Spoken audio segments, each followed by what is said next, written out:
The Council actively engages with the Victorian Government in planning to help families give their children the best start in life and to support young people in the transition to adulthood.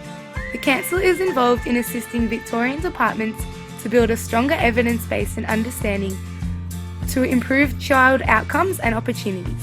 The Victorian Government has established this council under the Child Wellbeing and Safety Act of 2006 to provide student support for families, communities, and to enable disadvantaged children to succeed, with the main focus for young persons' wellbeing.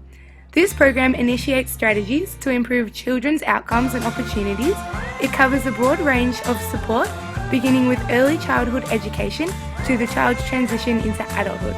They focus on providing educational support for students with additional learning needs and providing the opportunities to thrive in the community.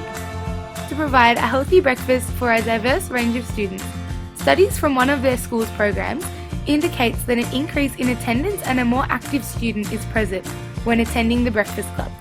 This program positively impacts the students in a wide range of aspects, including more social participation, increase in physical activity, and a more balanced emotional state for the student. These aspects, according to Maslow's hierarchy of needs, indicate that the students need to have basic needs met before they can move on to an in-depth intellectual development. The hierarchy of needs includes physiological, safety, love and belonging, esteem, and self-actualization. This resource allows teachers to have a clear idea of what it means to be an ethical teacher. Chapter 15 outlines a duty of care, mandatory reporting, morals and values, ethical dilemmas, and legal requirements. Being an ethical teacher enables us to cater for each individual student, no matter how diverse, to support their learning through being fair and creating a safe and unprejudiced learning space and community. Meeting professional ethics and responsibilities creates a safe environment which allows students to thrive and develop their social, emotional, physical, and intellectual growth. There are 4 main types of learners: visual, auditory, reading and writing, and hands-on.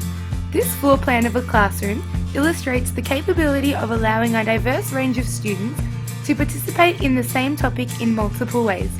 Having multiple activities with the same concept allows students to have a self-directed learning, which allows for a deeper understanding and a better learning outcome. To understand how to move from passive to an active learning entails being able to grasp the students learn best in a number of different ways. Having activities set up in such a way which engage the students either hands-on, visually, verbally, or written will provide for learning to occur. In this diagram, the class is set up to cater for each individual learner and allows them to move from space to space to engage in each activity as they wish. This can have a positive impact on their social learning, as they will be in groups with others who learn in the same way. Physically, they can engage in hands-on activities, and emotionally, they will feel capable of completing the task at hand, which all rope into their intellectual development. In relation to the previous slide, Howard Gardner's theory of multiple intelligences elaborates on different types of learners, covering 8 different learning styles: linguistics, logical, visual spatial, hands-on, musical, intrapersonal, and interpersonal. Keeping this in mind in the classroom allows for a diverse approach to teaching, incorporating self-directed learning, which can allow for the students to explore their own chosen aspect to the topic and enables them to fully engage in the learning process. Giving the student freedom to choose how they learn the topic is beneficial, as it allows them to harness their individual learning style, whether it be social. For example, an interpersonal learner may socialize with others with the same learning intelligence to brainstorm the topic at hand, or an interpersonal style may be to analyze the topic and identify how they feel and relate, while a hands-on learner may create a physical game to participate in or find a hands-on approach to the particular topic. A person's perspective can make all of the difference in how they engage in learning. Each aspect, socially, emotionally, physically, and intellectually, they are impacted in how they think about their learning. Each individual has their own way of engaging and has their own ideas of their capabilities as an educator, we must break down the barriers of "I simply can't do it." This is known as the fixed mindset, that our capabilities are fixed traits that we cannot change, whereas the growth mindset is that we can constantly improve and can reach our goals if we persist. We're always being told nowadays to find your passion. I say, build your passion. Continuing on from the growth mindset coined by Derek C., the power of yet is a very interesting concept that the educators should use to encourage their students. Words are very powerful, and the power of yet focuses on setting up students for success. The idea of failure for a student can be daunting, but it shouldn't be. Failing is merely a learning curve, and it allows students to see what they have achieved and what they can do better next time, what we can improve on. Having a growth mindset allows us to harness the power of yet. Focusing on character strengths allows students to have a positive outlook on all of their diverse qualities. This touches on the emotional well-being of the student, promoting their individuality and the positives that come with each of their character strengths. It allows them to view others in a more positive light, impacting their social interactions. Having a focus on character strengths in the classroom provides students to look at all of the positive characteristics of those around them and understand why one might act a certain way, which creates a more understanding and safe environment for the students to thrive intellectually. Again, coming back to Maslow's hierarchy of needs, feeling safe and accepted allows students to go into the next stage of intellectual development and can grow and understand a wider range of emotional aspects and confounding factors to the way people around them behave.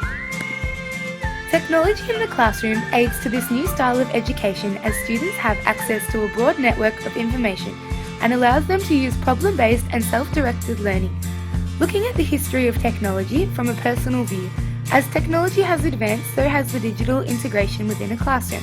While I was in primary school, we had a computer room that each class used once a week to learn basic concepts of typing and the use of certain software to enhance our classroom experience. In a classroom today, they harness all of the technological resources to make learning an interesting place for digital natives, including interactive whiteboards, a computer or tablet for each student, and an e-book. This allows students to have access to any information at any moment, broadening the capabilities of what the students can now learn. This can aid to strengthen their social skills as they have a more in-depth intellectual ability to type and use written language to communicate. It allows for students who enjoy using technology to engage in the topic and therefore will create a deeper understanding. This technology creates endless possibilities for students to engage in and incorporates individual interests and provides a diverse range of students to find and collect information. Learning a language provides the concept of diversity. It introduces students to the wider community and enlightens them to the diverse cultures of our world. Learning a language can be very beneficial for all students to broaden their social horizons and allows them to communicate on multiple platforms in more than one language. It provides intellectual development, connecting words of other languages with their native dialect.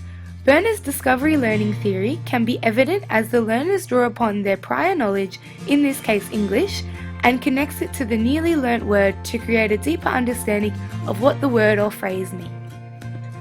Mahaba, bonjour, shalom, bonziono, ni hao, privyet, hola, zambo.